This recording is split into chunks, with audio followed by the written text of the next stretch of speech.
वसमत येथील दांडेगावकर यांचं D square complex Aregaon road या ठिकाणी असलेलं हॉटेल जिवलकचं भव्य शुभारंभ आतिश भाऊ दांडेगावकर युवा उद्योजक यांच्या हस्ते मोठ्या थाटामाटामध्ये पार पडला। यावेळी प्रभाकर दादा क्षीरसागर शिवसेना शहर प्रमुख वसमत तसंच सर्व मान्यवर मंडळी नेते मंडळी मोठ्या संख्येनं उपस्थित होते। हॉटेल जिवलक उद्घाटनाप्रसंगी बोलताना राजेश वटमे, जयदीप मस्के, ज्ञानेश्वर वडगीर बोलताना म्हणाले की हॉटेल जिवलक या ठिकाणी अतिशय रुचकर व्हेज नॉनव्हेज जेवण मिळणार आहे। त्यासाठी ग्राहकांनी एक वेळ भेट देण्याचं आवाहन आयोजकांनी केलं।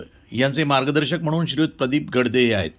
यावेळी मोठ्या संख्येनं सर्व मित्रमंडळी, आप्तेष्ट, पाहुणे मंडळी यांनी उद्घाटन प्रसंगी सत्कार करून शुभेच्छा दिल्याचं दिसून आलं। या ठिकाणी आमचे कुरुंदा येथील मित्र राजेश वटमे यांनी जे नवीन हॉटेल व्यवसायामध्ये त्यांनी हॉटेल व्यवसाय या ठिकाणी सुरू केलेला आहे। हॉटेल जिवलक या नावानं हा व्यवसाय या ठिकाणी सुरुवात झालेला आहे।